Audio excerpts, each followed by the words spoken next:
The business license revocation notice arrived on a Tuesday morning, stamped with a violation I'd never committed. I'm Andrew Ward, 34, a municipal finance inspector who'd spent the last 3 years building a small tax preparation service from my home office in Fairway Grove. Pinebrook, Maine isn't exactly a hotbed of financial crime, but I'd carved out a decent client base among the retirees and young families scattered across our subdivision's winding streets.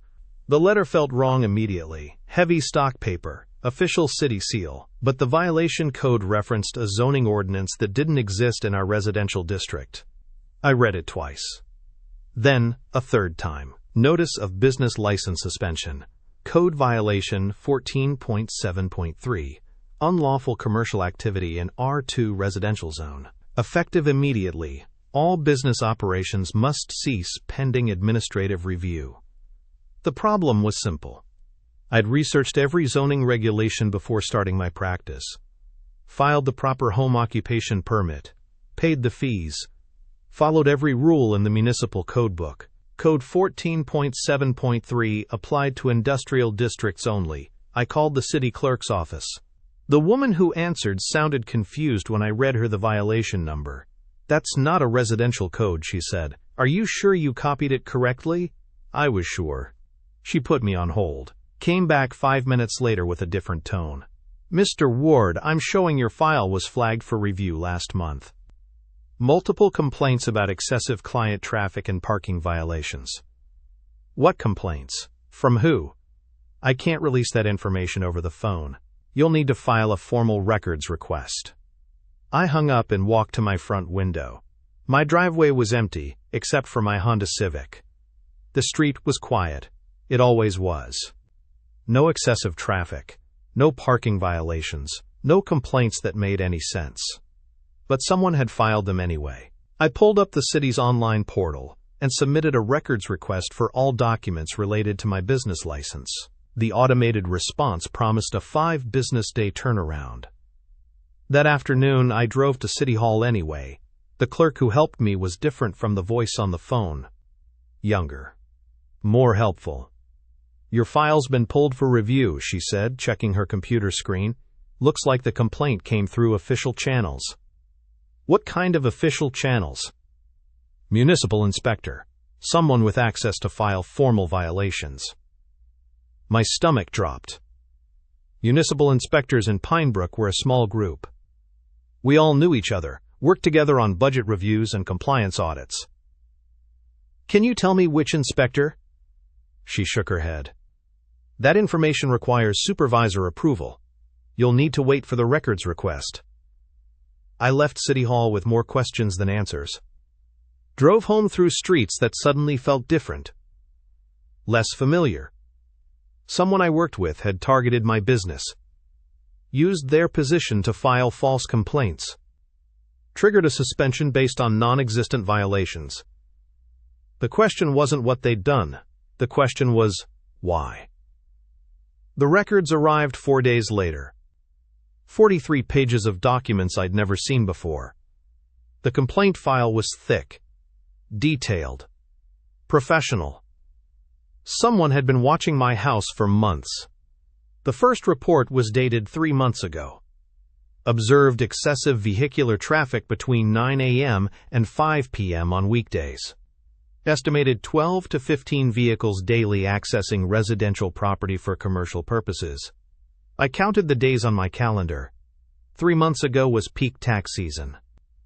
I'd had maybe 6 clients that entire week. The second report was more specific. Documented parking violations on Maple Street. Commercial vehicles blocking residential access. Duration exceeding 2-hour municipal limit. I flipped through photos attached to the report. My driveway. My street. My neighbor's cars. But the timestamps were wrong. The photos showed vehicles I'd never seen before. License plates that didn't match any of my clients. Someone had staged these violations. The signature at the bottom of each report made my hands shake. Kieran Flores. Municipal Grass and Landscaping Inspector. I'd known Kieran for 2 years. We'd worked together on the city's budget review committee. Shared coffee at municipal meetings. Discussed property maintenance standards and enforcement protocols. He'd been to my house. Sat at my kitchen table reviewing HOA compliance documents. Asked detailed questions about my client's scheduling and business operations. I'd trusted him with information about my work patterns, my client base, my income projections. He'd used every detail against me. The complaint escalation timeline was methodical, professional. Each report built on the previous one. Created a pattern of violations that looked legitimate on paper. But I'd been home during every alleged incident. My security camera footage would prove it. I pulled up the recordings from 3 months ago, scrolled through hours of empty driveway footage, found the exact timestamps from Kieran's reports. Nothing. No excessive traffic. No parking violations. No commercial vehicles. Just my Honda Civic and the occasional delivery truck. The photos in his reports had been taken somewhere else. Different houses. Different streets. Then submitted as against my property. I called Violet Flores, my neighbor across the street. No relation to Kieran despite the shared surname. "Have you noticed unusual traffic at my house?" I asked. "What traffic? You're the quietest neighbor on the block." "Any parking problems? Blocked access?" "Andrew, I've lived here 6 years. Your clients park in your driveway. Always have." I thanked her and hung up. Called 2 more neighbors. Same response. No one had seen the violations Kieran reported. No one had complained about my business operations. He'd fabricated everything. But why? I drove to the municipal building. Found Kieran's office on the 2nd floor. His door was open. He was reviewing landscape compliance reports. "Andrew," he said, looking up with a smile. "What brings you here?" I sat down across from his desk, studied his face for any sign of guilt or recognition.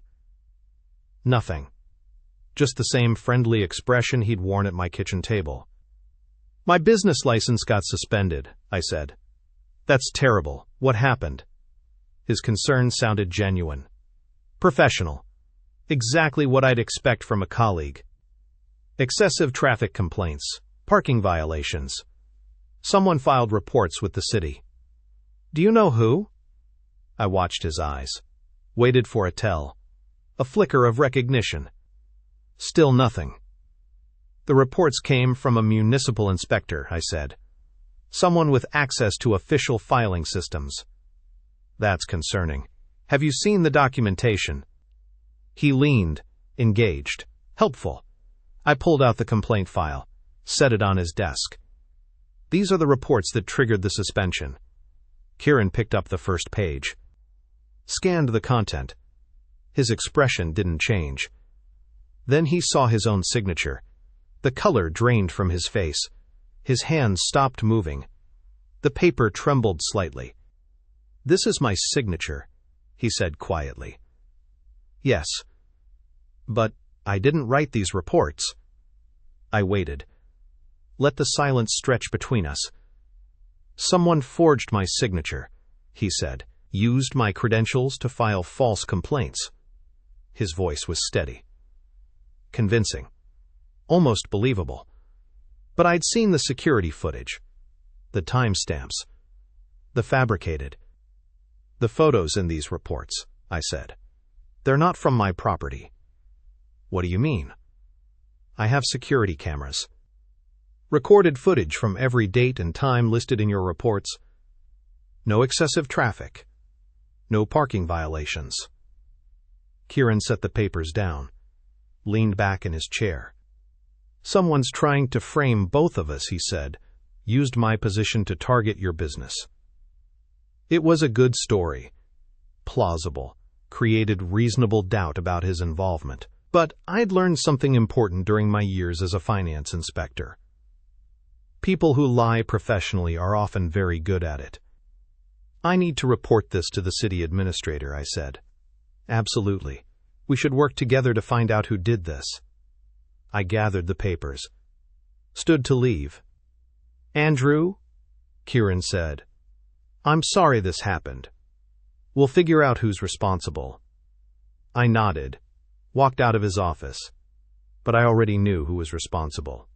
The question now was proving it. I walked straight from Kieran's office to City Hall. The building sat on Pine Street, a brick structure from the 1960s with narrow hallways and fluorescent lighting. The city administrator's office was on the second floor. Margaret Violet worked there as deputy clerk. I'd met her during my business license application process. "Andrew," she said when I entered, "what brings you here?"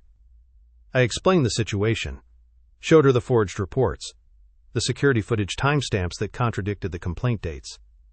"This is serious," Margaret said. "Falsifying municipal documents is a criminal offense." She made copies of everything, filed an official complaint with the city administrator. "We'll need to involve the district attorney's office," she said. "This goes beyond city jurisdiction." 2 days later, Officer Riley Robinson from Victim Services called me. The Regional District Attorney's Intervention Unit was taking the case. "We've seen similar patterns before," Officer Robinson said. "Municipal employees using their positions for personal vendettas." We met at my house that afternoon. Officer Robinson was thorough, professional. She reviewed all my documentation. "Your security system is comprehensive," she said. "This footage will be crucial." I showed her the cameras, the recording system, the backup storage on my computer. "We'll need copies of everything," she said, "and we'll want to interview your neighbors." "About what?" "To establish that your business operations were never disruptive, that these complaints were fabricated." Over the next week, Officer Robinson interviewed 6 neighbors. All confirmed that my consulting work generated minimal traffic. No parking issues, no disturbances. Violet Flores from 3 houses down was particularly helpful. "Andrew's the quietest neighbor we have," she told Officer Robinson. "I work from home too, never seen any problems."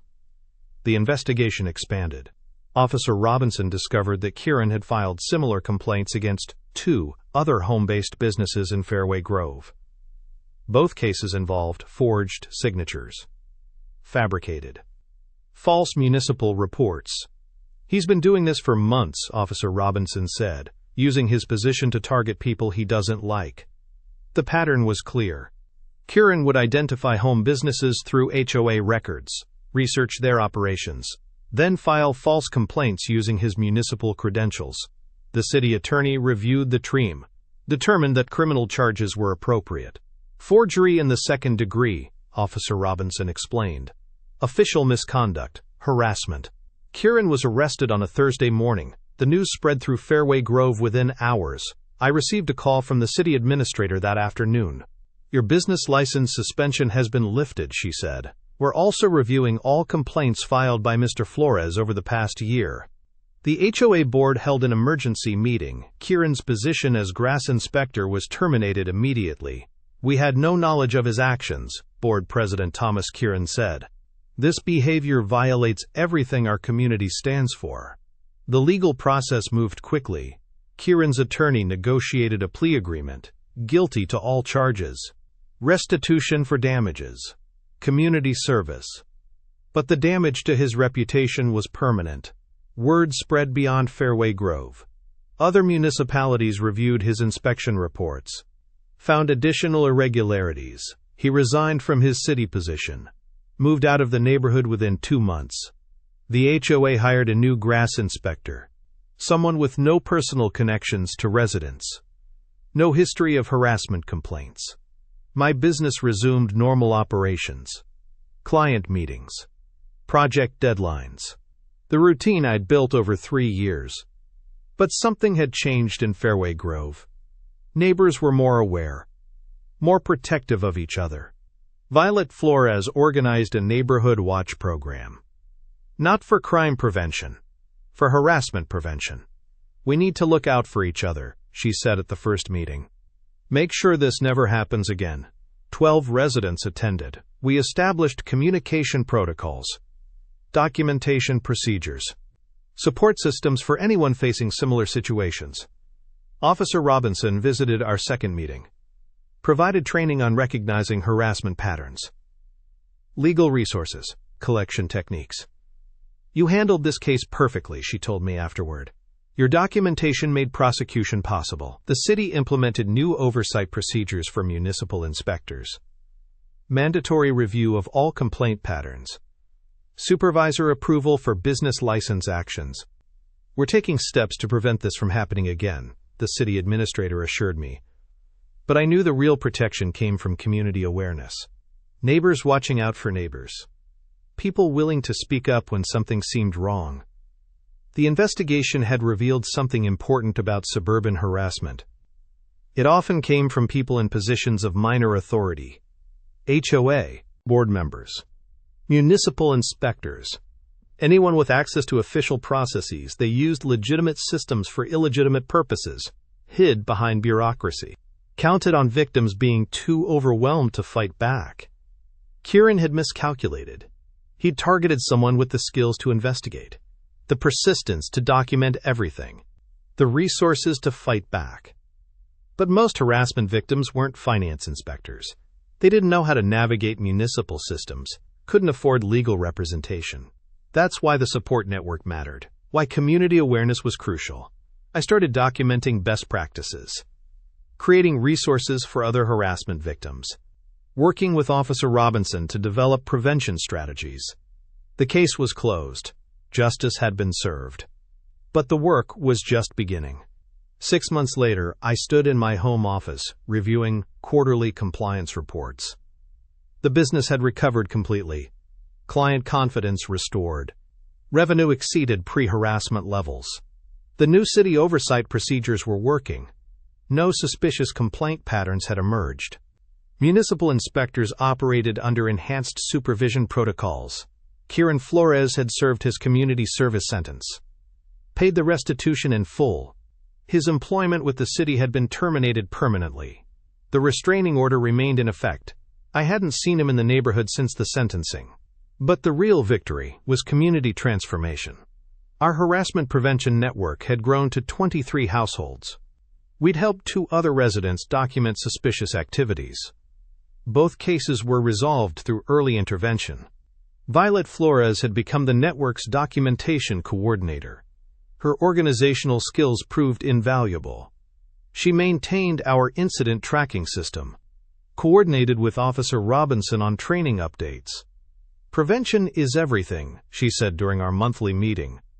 "Early recognition stops escalation." The city had adopted our documentation protocols as official policy. Other neighborhoods were implementing similar programs. Officer Robinson used our case as a training example. I created a peer support network for harassment survivors, connected victims across 3 municipalities, provided resources for investigation techniques, legal guidance, emotional support.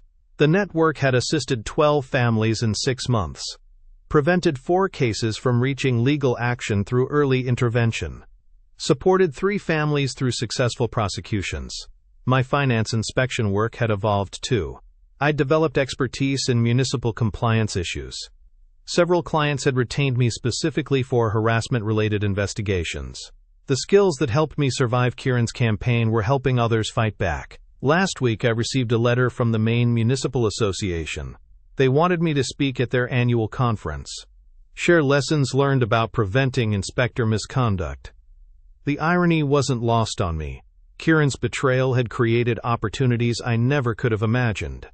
But the personal cost had been real, the stress, the uncertainty, the violation of trust. Recovery took time. Therapy helped process the trauma. Understanding that harassment leaves invisible scars, that healing happens gradually. The neighborhood felt different now, more connected. People paid attention to each other's situations, asked questions when something seemed off. That awareness was our best defense against future harassment. Yesterday, I walked past Kieran's former house. New owners had moved in. A young family with 2 children. They'd already introduced themselves to neighbors, joined the community watch program.